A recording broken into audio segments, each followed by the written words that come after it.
broadcast network, AFTERBUZZ TV. Over 20 million weekly downloads in over 150 countries, and your #1 source for after-show entertainment.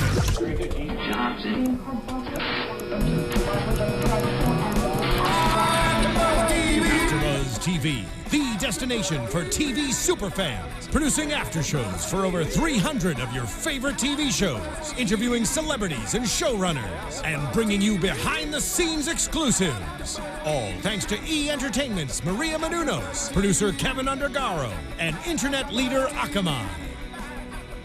Now, let the buzz begin!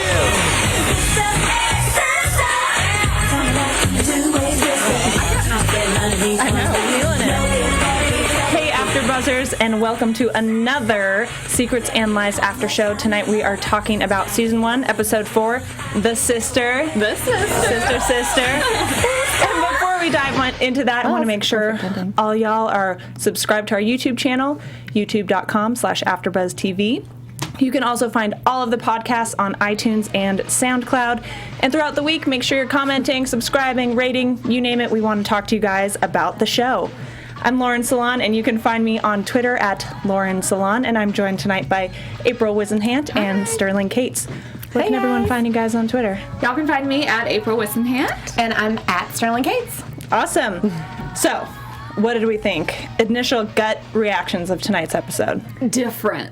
Yes. Than they've been putting out the rest of the season. Yeah, and a little unexpected. Yeah. With the whole sister-brother situation. Yeah, exactly. That we'll talk about. I think there were a lot of unexpected things, definitely, from the last few weeks that we've seen, like different twists, new characters, which we kind of thought maybe we were going to see some new people. Yeah. Last week, we kind of thought this week would be the week to bring in new characters. And, yeah, I'd say it was definitely a different pace, too, with Ben kind of being Mr. Investigator. I think he's crazy. Yeah, I just think he seems so, kind of like a lunatic more and more each episode. Yeah. Because he's so paranoid about everything. And that definitely escalated from the beginning of the episode, I think, throughout, things getting a little bit crazier and a little bit weirder, and people who are on his side getting a little more concerned with how erratic he's behaving. And of course, when you're basically accused of murder and everyone pretty much thinks that you did it, I mean, who's to say I wouldn't be doing the exact same thing? Because you, of course, want to take the blame off of you and want to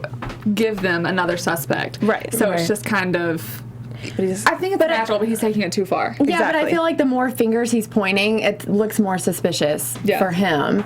Because he's like, if it's not him, then he shouldn't be like trying to pointing it at someone else. Well, and something that we noticed, or they told us in last week's episode, and I'm sure if anyone watches any other crime TV, they say all the time, they're like, well, a lot of times in these children, cases involving children, the suspect or the person who did it kind of gets involved in the investigation in some way. So that was mentioned last episode, and then we see Ben going full in to trying to find who the real bad guy is. Exactly. I think it can kind of come off as making him look a little more guilty than he means it to. I don't think he meant for people to find out that he was investigating them at first. Like, he wanted more information. But, I mean, when it comes down to it, of course it's going to come out. Right. And I think it just makes him kind of look a little more suspicious. Yeah, and especially because I think in the beginning, he wasn't kind of coming out and just flat out denying it and being really kind of that sympathetic, innocent person that you would expect. He was kind of putting up some guards and doing things that were suspicious. Yeah. Right. And he's definitely not making a lot of smart moves, like especially in the Richardson household, and I guess we'll go into that later, but, it's just like he's not acting very intelligently. Right. Yes. Right. Yeah, so why don't we, that's the big nugget, I guess, this week is the Richardsons, and we start off seeing them in the very beginning of the episode. The husband and wife are out on the street there arguing about something. We don't really know what's going on. They've got that little teddy bear thing, and then they run inside, and Ben's kind of, that was weird, but there's also the music coming from the room above the garage or whatever that is. And then it stopped suddenly. Was that in their house? I thought it was, because I thought they were across the street. I thought it was, but I might be wrong. I thought they were in the driveway of where that window is. But maybe it was across the street. I don't know. But it stopped suddenly, and then we never really like went back to that. Right. Yeah. So who knows? I don't know. I don't think they would have included the same that house. otherwise. Yeah. Right. But that's definitely something weird going on there, and I'm not sure whose house exactly that is, but I'm sure they'll show us next week. Yeah. But yeah, so we've got Mr. and Mrs.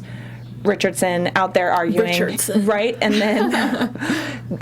then later Ben goes and kind of confronts Vanessa and is asking what happened, and I thought I saw that stuffed animal on Tom's grave, at the memorial area for Tom, and she says, yeah, but it's not supposed to be his. It was their son Malcolm's, who she says was taken from them. Yeah. And so he kind of starts to pry into that. Did you guys think when he was first sitting there with her that stuff was kind of weird, or?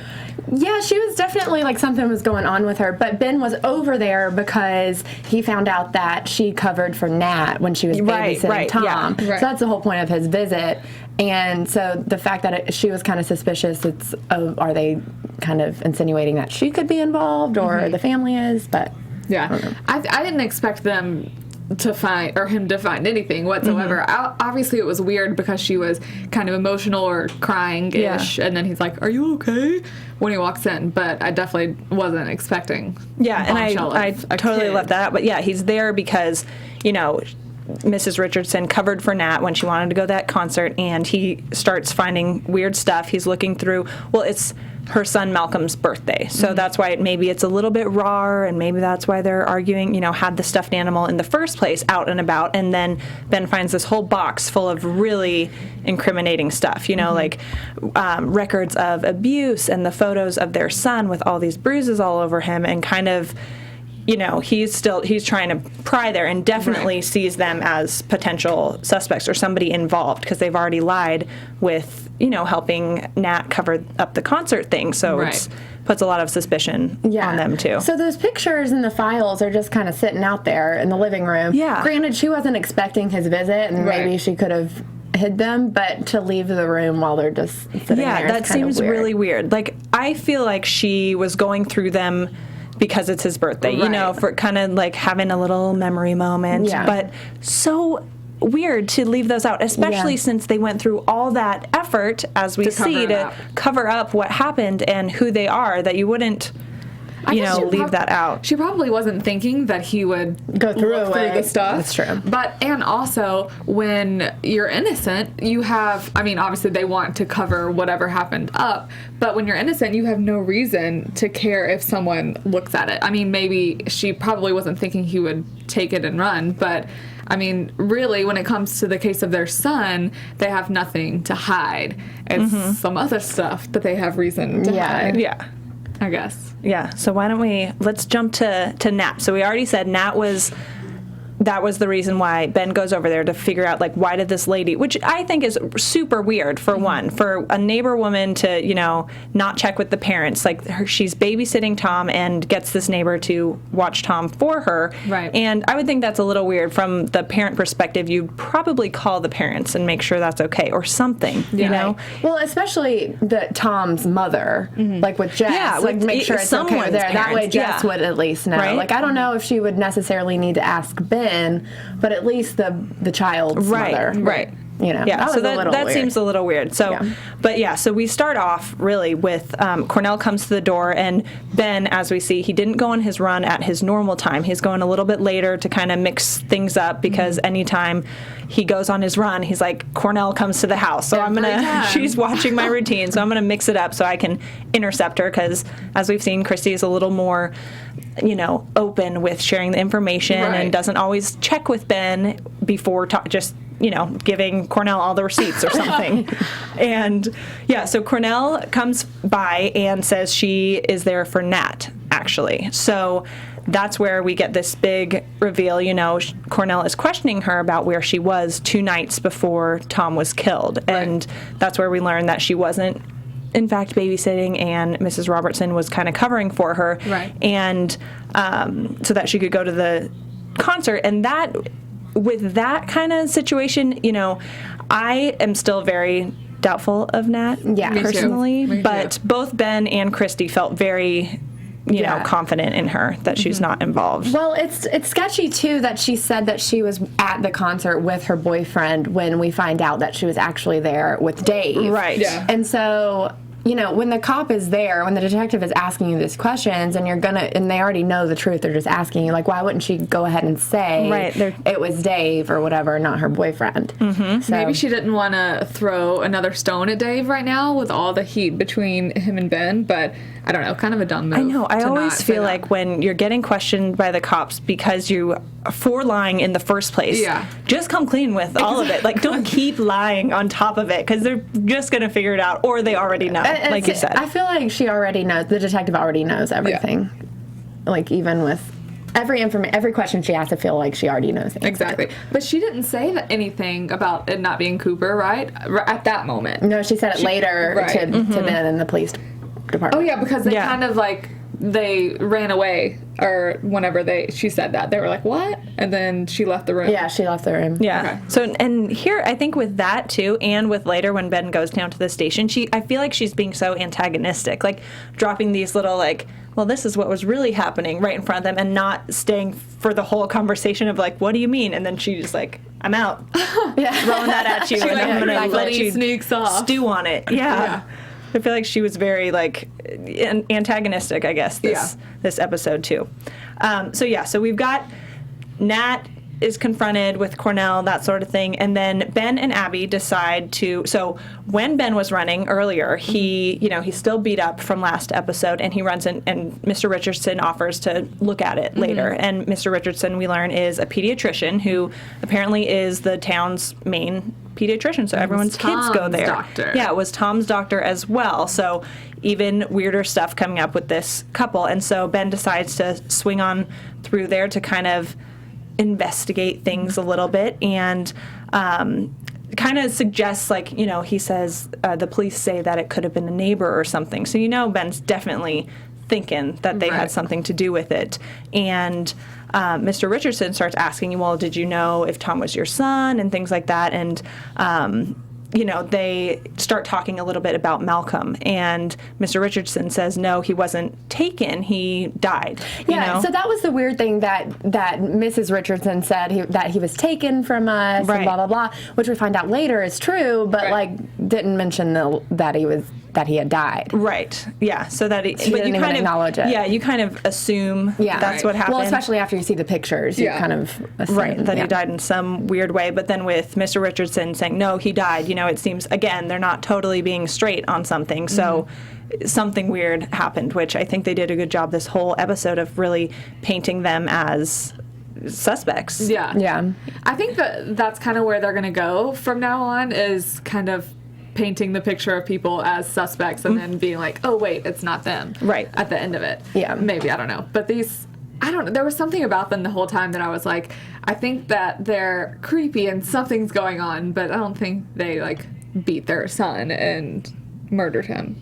Right. Yeah. I thought it would just be maybe someone else, you know, their son was taken in a similar way, or so maybe someone else did it, but they know who, perhaps, or, you know, I wasn't really sure. And I think we've also gotten used to them putting new suspects in our face every week, and then kind of turning that off at the end of the episode. So I was like, oh, I bet these guys are just a trick, too. Can't fool me.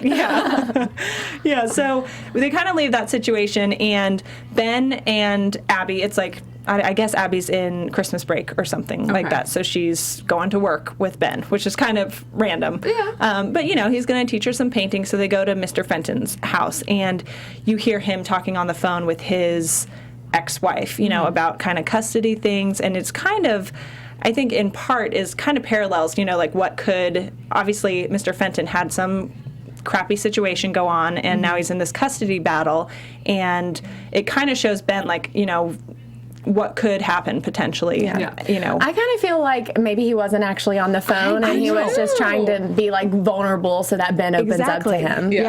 I think it was very fake the entire time, because he just he needs a good segue to get him to talk. Yeah, because he was like, he was talking about himself, and then he was like, Ben, you should just come out to the reporters and like stand up for yourself. I was like, what? We just went through the full And I know turn last there. week we were all so suspicious of what it is that he actually does. Is he a spy for the police? Is he a reporter or something? Yeah. We knew there was right. something up, and we were right, as we learn in the end of the episode that he's a reporter. Yeah, and he's written this piece because Ben, confides in him. Well, Ben asked him, actually, you said you're good at looking up information about people, so can you help me find out some information about the Robertsons, and kind of opens up to Mr. Fenton about what he thinks happened there and what he knows happened. And it's just like way too convenient that Mr. Fenton is going to offer him a job when he can't get one. Right. Yeah. And knowing that he'll be like around and can talk to him. And then also just like, I'm good at looking up stuff about people. Yeah. Like how many jobs or whatever it is they could be. I was thinking he might be some sort of prosecutor or something, but I don't know. It's just way too convenient. Yeah. So it all makes sense. Yeah. Mr. I feel Fenton. like the funny thing is, he must be from a big time newspaper, I would think, because I would think you'd know who, they're in a small town, as we've seen from all the media has kind of poisoned everyone against Ben. So we see, how small of a community it is, that I feel like you would know who kind of the reporters are in the area. So he must be out of the area. Someone sent him. Yeah. So maybe it's a bigger Undercover. story or something, but yeah, and I still theory. I don't believe that he was on the phone at all. No. Yeah. Or are there even kids and an ex-wife? Probably not. He might not even have a family. More lies and more secrets. More lies. I know. So many secrets and lies. I know. Yeah, so Abby and Ben go back to the house, and Ben's kind of wrapped up in what is going on, and he wants to play investigator still. So Christy and Abby go out and kind of have a girls' night, and Ben is still investigating stuff and runs into Cornell, and he asks why she's not looking into them. They were the Rollinses back in the UK, and they have a sexual misconduct crime that happened. Yeah, that's why he was fired from his job over there and why they came here. And it's all kind of, he's connecting all these dots for how they could be perfect suspects, and asks her why she's not looking into it, and which she claims But she already has. she is, and she has. So, the records are sealed, so we don't really know the full extent of it, but I guess they were able to narrow it down, which, again, we've talked about in the past how the show being completely from Ben's perspective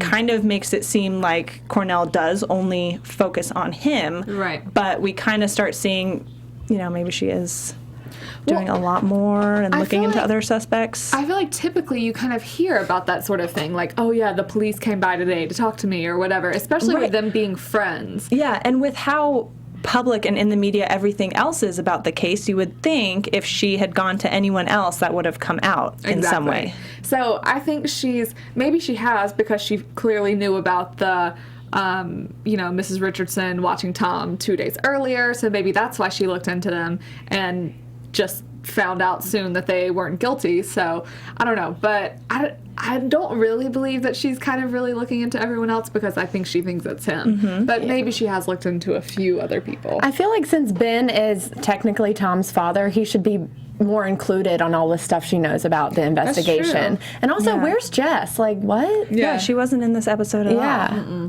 I thought, to be honest, when I saw that it was called The Sister, I thought we were going to get more info about Nicole, Jess's sister, who we last episode see was having an affair with Scott. So that raises questions, even more questions there, even though apparently they were each other's alibis.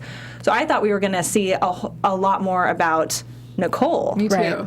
Because we didn't see Jess confront her last week or anything. You know, so I feel like that's still not very resolved. No. Hopefully next week we'll see that. Yeah. Because that's a huge part of this story, I feel like. And it's going to be a huge part of the season, because, like we said last week, they could be lying from each other. Yeah. Not to get off topic, sorry. But No, I completely crazy. agree. I feel like they could totally be lying for each other. Yeah. You know, that seems pretty easy and convenient to be able to make an alibi. Oh yeah, we were together, us Right. two. I guess that's how it works, though. Guess Anyway, so during that conversation with Cornell, she also casually drops that the missing flashlight was a match to Ben's, which he points out very, common sensically, I guess, that, well, it's only, that doesn't prove anything because 100 other guys in this city could have the same flashlight. So very true. Yeah. So on the one hand, it does definitely narrow things down and point more to Ben. Right. Yeah. But it could be anybody with that same flashlight. Hopefully, it's a popular one. But as we've seen, it most likely is his. Well, he still has the flashlight. Yeah. I kind of forgot about that until just now, but.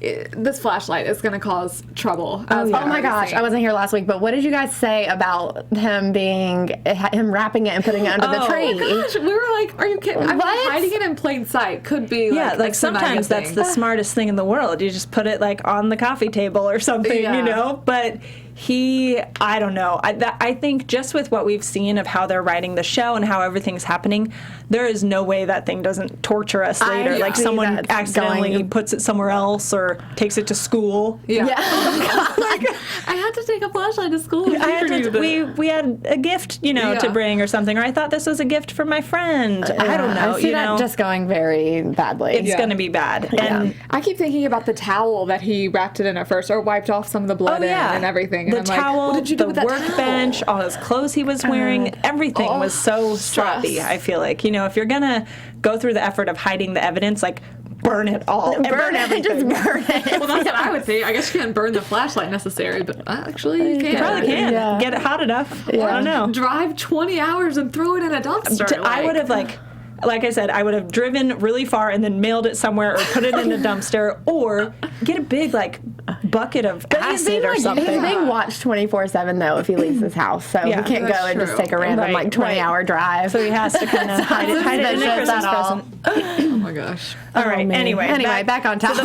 So the flashlight, there's even more news about the flashlight, and it's most likely, it's very much now connected to Ben. So we know it's going to come up a lot more later. So Ben and Dave are still beefing. Yeah. Mad, crazy town right now. And because as we saw last week, Ben thinks that Dave and Nat slept together that night, which or that he made a move on her. I don't know. Right, yeah. Something questionable happened. But he's just so suspicious of everyone, and it's crazy though. Well, he has to realize, the whole time I'm like, something is suspicious. I get as a father, with a young, beautiful daughter, of course you're going to think that, oh, something's happening with everyone, but it's your best friend. No. Right. And I know, I mean, things were suspicious because of the glitter on his chest and on his bed, but all you had to do was ask. Right. And I feel like last week, we were really wanting that moment for Dave to say that nothing actually happened, and all he does is look him in the eye. He's like, oh man, you got it all wrong, but doesn't actually say anything to defend himself exactly. But then we see this time, Dave's, oh, sorry, oh my goodness, I'm like, poor thing, I know, I have a sip of water. He's clearly moved back in with his mom, and I feel like I remember them saying there was weird beef with his mom, but maybe not. But I kind of feel bad for him. I was so surprised that he was back there with his mom, but then he's been crashing at Ben's house. I feel like he's getting on his feet or something like that. But I thought because he had no family in town. Was kind of what I had been expecting. I think he probably just doesn't want to live with his mom. Right, that would bring his level of loser down a few more notches. Well, with how many girls he brings home, I guess you can't really be like, hey, Mom, bring home another girl tonight. Yeah, so Dave's still really pissed at Ben, saying stuff like, oh, we were friends. And I think he did a really good job this episode of doing the really serious stuff. We've seen him be such a comic relief factor in the show that with the more serious stuff, I liked it. It was pretty believable. Yeah, it was good. His yelling was a little shocking at times, but it was good. I think those were definitely some good moments from him. To be fair, though, Ben did just find out that he went to a concert with his daughter. Right. And granted, he doesn't know the whole story behind it, and that he was actually there to protect her, and not that it was the secret thing. Right. But those kinds of things, I think he needs to tell his best friend, when it happens. Right. Hey, her boyfriend bailed, and so I went to protect him. And not wait until he's confronted about it. He had to have known that Ben was going to find out about that whole concert. Which is just weird. And when you think, in terms of friendship and when you're adults and your friends they had Natalie when they were really young, as we kind of see later in the episode, it was maybe a mistake sort of thing, those words. But still, even if they are semi-close in age, they're still friends first. So it seems so weird that he wouldn't be, telling them that stuff or checking with them in the moment. Yeah. I'm glad that Ben decided to just directly confront him about it and not just kind of fester over it as we see him do with a few other things. But, I don't know, I'm glad he got to explain himself a little bit, but that still doesn't kind of forgive all of the rest of the stuff that he's done. Mm-mm. And Ben clearly still isn't happy. Yeah. He gets some sort of explanation. Right. But still kind of, they don't leave that comfortably. Right. And so quickly back at the house, Ben and Christy are talking about the pregnancy test and stuff, and they have this moment where they're like really close kind of, which is weird, because they are finding out that their daughter might be pregnant. Obviously, Christy knew a little bit before, so it's very raw still for Ben. But they're, Nat's kind of been putting it off because she maybe doesn't want to know the answer sort of thing, and they're kind of have a moment together, I think, which was... It was sweet. Yeah. They looked to be in love in that moment. But then it, got awkward after a second. But, well, of course, it ended badly, when he didn't want to go to the dinner. Right.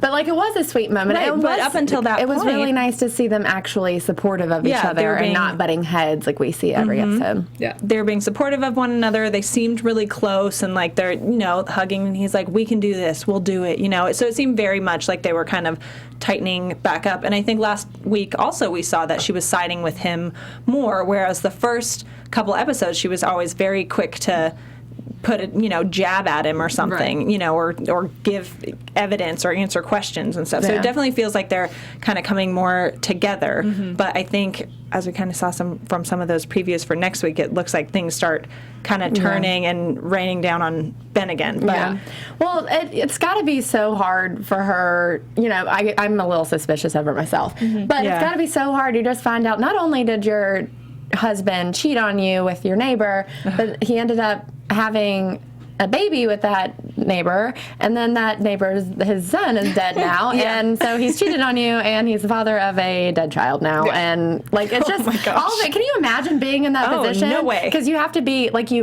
be supportive, because he's your husband, but at the same time you are guy's insane. What is happening right now? That is just, I don't know. But I mean, if she's a suspect, then maybe she's a crazy one. Everyone's a suspect. Crazy Christy. Yeah. I know, she's been very... I don't know. It's a ridiculous predicament she is in. Yeah. But as she's innocent. Right, exactly. But as we see from that, she then says, Vanessa invited us to a dinner party at their house, which seems a little suspicious, the timing of that. But they do seem like such a, tight-knit community, and, they do a lot of things with their neighbors, so maybe it's not that weird, but it did seem a little funky that they were getting that invite then. So I know when I was watching it, I thought oh gosh, so, maybe she knows something about Ben, looking at all the paperwork, or maybe they're going to confront Ben and Christy about something. I almost thought it was going to kind of be a trap, come over to this dinner party and then we're going to kill you. something weird. Maybe there weren't going to be other people there and it was just going to be them, and it would be some awkward situation. But as we saw later, it ends up being a normal dinner party with other couples who were very welcoming to Ben and Christy, which I liked seeing because I think we see so much of the community has turned against them, even definitely more so Ben, but even Christy's getting it too, and even their kids are. So it was kind of nice to see some other people in the community being civil with them. Yeah. And of course normal. Ben's got to go and ruin it. Yes. Which while we're watching, so they're enjoying dinner and Ben's in this investigator zone and the sound is getting weird and it's blurry and we're okay, is he poisoned or is he about to pass out, or is this just showing how focused he is on everyone's little actions. His focus. Yeah. It was interesting though because they kept showing them pouring wine and pouring wine. So I was like, is the wine drugged? Or what? Yeah. Like, why is that so important? Yeah. I just didn't understand. Yeah, part of me was thinking, is he getting poisoned right now? Is he drugged? Yeah, it was an interesting little montage they had there. Yeah, choice of shots and stuff, but it, he was just like He's just so paranoid. focused and paranoid. Yeah, starting to go crazy, which Dave called him on before that, what are you doing, man? You're acting like a lunatic. And we see, he excuses himself to go to the bathroom, which, go to the bathroom and then runs upstairs. I'm sure these people have a bathroom on the first floor, right? But he said he's like upstairs to the left.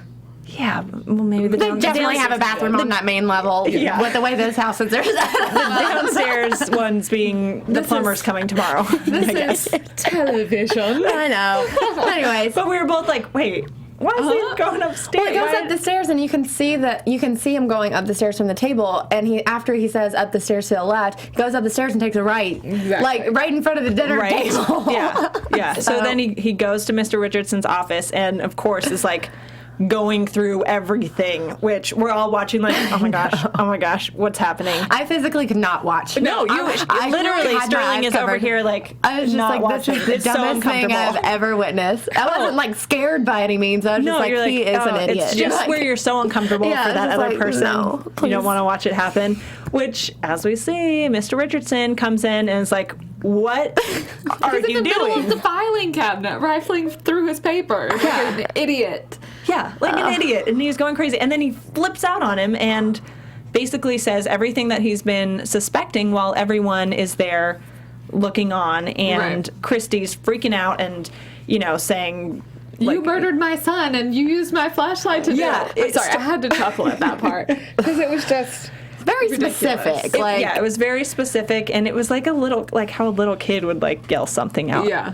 Well, and I think it's important to note that before this whole dinner party thing, that he was with Mr. Fenton, who put in his ideas, like you need to look for something in his house, like maybe a locket of hair or whatever he said. So he's doing. They keep trophies. Yeah, they keep trophies of who their victims or whatever. Yeah. So he's doing all of this research for Mr. Fenton, but he doesn't really know it yet. Right. Yeah. And it's like putting ideas in his head and making him crazy. He's egging him on. And I mean, I guess it makes sense that, like what he would think would happen, like maybe the Dr. Richardson did something to Tom inappropriate, and then Tom was saying something, so he had to, silence him or whatever. Yeah. But I mean, so that story does make sense. It does. And if you're so desperate for something to make sense, then I guess he's gonna just he needs to. He's not good. Ben's not good about saving, filtering, filtering, taking a deep breath, approaching somebody privately, maybe, at the party. Yes, you would be very upset if your 16-year-old daughter's at a 21-year-old party and all that, drunk and stuff, and maybe pregnant, all this, but I'm gonna kill you to that kid. If you touch her, I'm gonna kill you. And then at this time, hey, buddy, you don't completely know what happened here, so maybe take a deep breath and think about it before you scream all that in front of 8 people, 6 other people who are there at dinner. Yeah, and he's going through all of their stuff in his office and not even thinking he was going to get caught, but when he does, what are you going to say? Right. You have to. Yeah, I got lost in your file cabinet. I would have made something up because I just think it was, Chrissy said it best. These are people who've supported us the entire time. They need friends in this moment. I mean, it was just a dumb move. I get it because I know he wants to know more information. Tom is his son, so of course he wants to find out the killer. And if he has this big of a suspicion, go for it. But not make. Don't jump the gun. He's so rash in his decision making and blurting that out. I feel like you gotta. It's a lot. Think about it a little bit more, aggressive. dude. He's angsty. Yeah, angsty. Yes. And then we have a pretty dramatic scene with Ben running home in the rain, Christy running home in the rain. They're dripping wet. That was, so dramatic. And they pass by Elaine and her husband, who I forget what his name is, but he's always been so sour to Ben. And of course, and they're always so nice to Christy. And so of course that's the couple that they run by when they're having a screaming fit down the street in front of everyone. They're like, stay out of it, Elaine. Yeah, Elaine. Oh, yeah. So right after that, they get home, dripping wet, and Vanessa knocks on the door. And she tells them, pretty much really what happened with their son Malcolm, and that he had, a rare case of hemophilia, and they didn't really know how to treat it, which meant he bruised really easily. And so all the doctors, just like Ben thought that they were abusing him. So he ended up going to the foster care system. So he was taken away, like she so said. he was taken, like she said, goes into a foster home situation, and while this case and investigation is happening, and the person who was in charge of that group home was beating him, and because he has hemophilia like that, you can have internal bleeding and die from that, if it's bad, pretty easily. And so he's being beaten and ends up dying, I think she said 2 weeks later. Before the hearing, because they were building a case. 2 weeks before the hearing. But they were building a case to get him back and to prove that he was being abused in the group home. Hence the picture. Yeah, which is why she has all that weird stuff, all the evidence, I guess, but which also seems so weird to be looking through that, That seems weird to rifle through on an anniversary or his birthday, sorry, but... I don't know. To me, I wonder if that case was ever settled. Like, if they ever proved, that he was being abused in that group home and that they weren't abusing the child or whatever. But if he dies, I feel like they just... Because it seems like they just changed their name and moved. Yeah. Like after it happened. So I wonder how that was. But I don't think they didn't move because of that. They moved because of the sexual misconduct firing, which Ben asked her about. He's like, I know about this. What does it have to do? Like, this is my son, whatever. And she's like, trust me, that has nothing to do with Tom's murder. Right. And it does not have anything to do with Tom's murder. But it does have to do with our song of the night. Yes. So, which we learn that they apparently, when they were doing all these blood tests about the hemophilia to try and prove, that their son had this condition, they figure out that they have some matching DNA. Who told it? Was this Mr. Felton that told him that? Mr. Fenton, yeah. So while they're doing those tests, so Mr. Fenton had done more research, and he and Ben are talking about that, and learns that they shared DNA, and because they have the same mother. Yeah, because that condition is hereditary. The husband apparently. and the wife have the same mother. Yes, Mr. and Mrs. Richardson are siblings. Half brother and sister. Mr. and Mrs. Richardson. Yeah, they didn't have to change their names. Oh no, if it was the mom, maybe they had different names. Dang it, our joke didn't work. I'm very interested to know how they didn't know that before. Well, they're saying that they didn't know before, but did they or didn't they? Who knows? It could get even creepier, and they could have known. Yeah.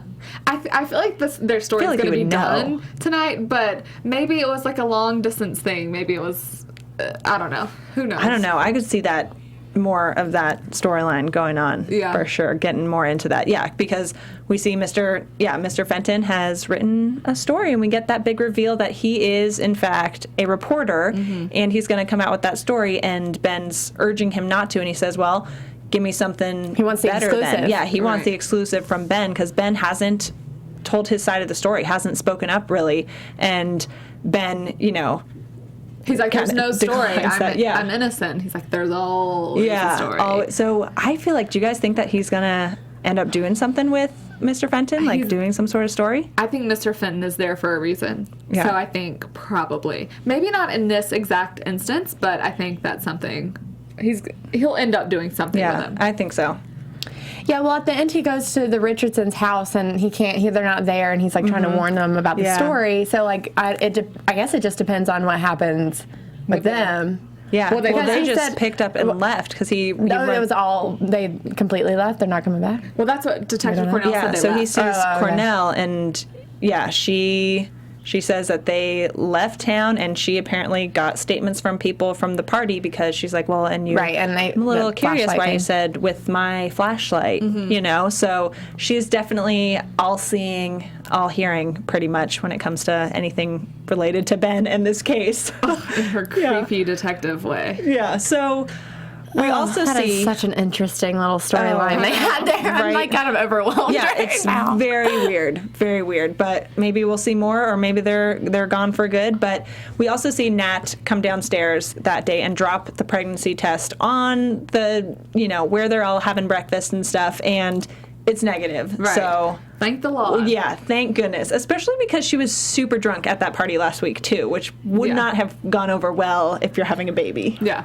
Right. For that poor baby. But she exonerates Dave and says he had said he had nothing to do with it. He's like her uncle, ew, gross, and I totally believe her. I don't think would just be weird. Yeah. Not that, the weird things aren't happening in this show, but that's just a lot of weirdness to be happening. And I like that moment because Ben was really, fatherly there. Has this little monologue, kind of, I'm going to do whatever I can to protect you, even if it's from yourself, you name it, and she kind of goes, okay, after that, And what I really liked about that moment is that he was defending and supporting Christy, too, because Nat was kind of attacking her. Right.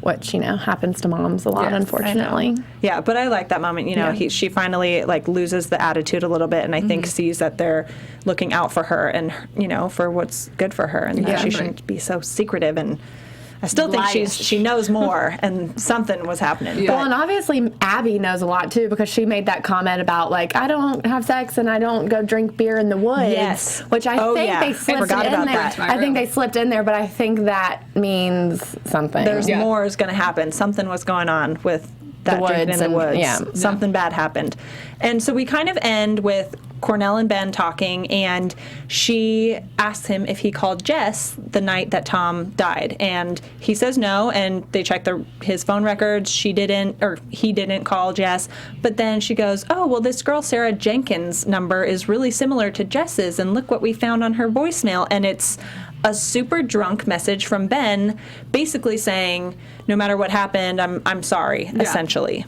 I don't know what's going to happen tomorrow. Oh, yeah. I don't know what's going to happen tomorrow, but I'm sorry. Which...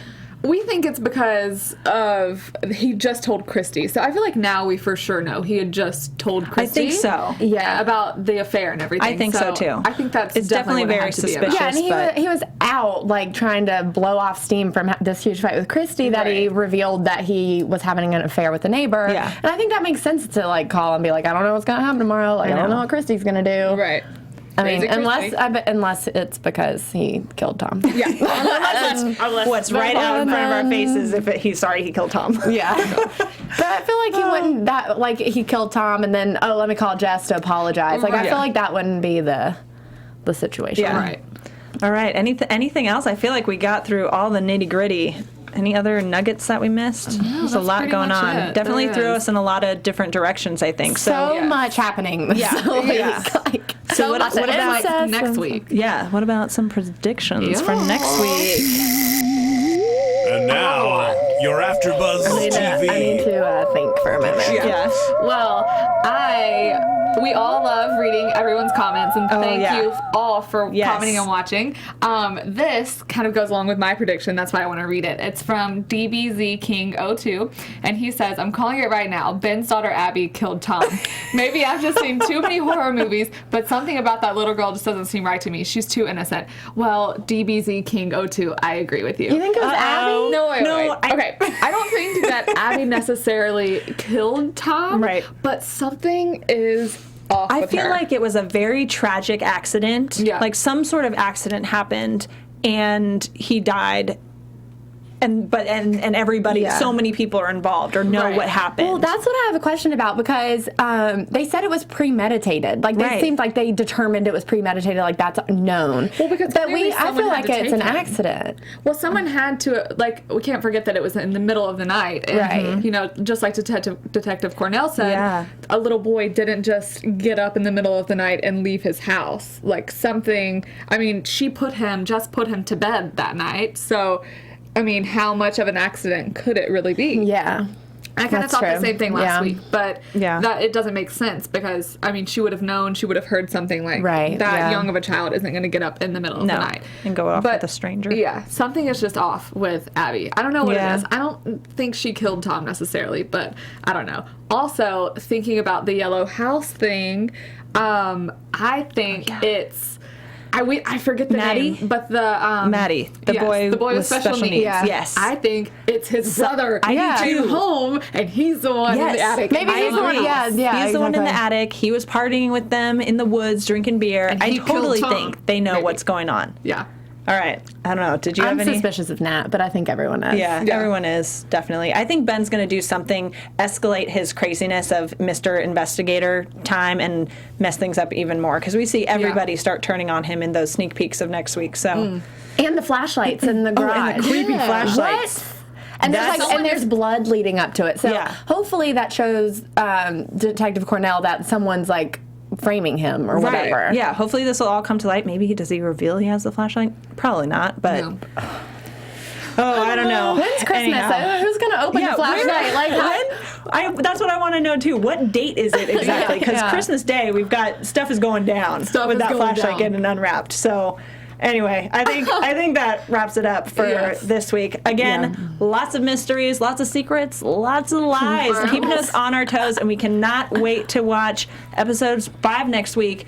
Thank you all so much for tuning in. Be sure to check back next week and subscribe. Check us all out on Twitter. You name it. I'm Lauren Salaun. You can find me on Twitter at Lauren Salaun. That's Salaun. And ladies, I'm April Whisenhant. Y'all can find me on Twitter and Instagram at April Whisenhant. And you can find me on Twitter and Instagram at Sterling Cates. All right. Thanks everybody for tuning in. Thank you. From executive producers Maria Menounos, Kevin Undergaro, Phil Svitek, and the entire AfterBuzz TV staff, we would like to thank you for listening to the AfterBuzz TV network. To watch or listen to other after shows and post comments or questions, be sure to visit AfterBuzzTV.com. I'm Sir Richard Wentworth, and this has been a presentation of AfterBuzz TV. See you later. The views expressed herein are those of the hosts only and do not necessarily reflect the views of AfterBuzz TV or its owners or principals.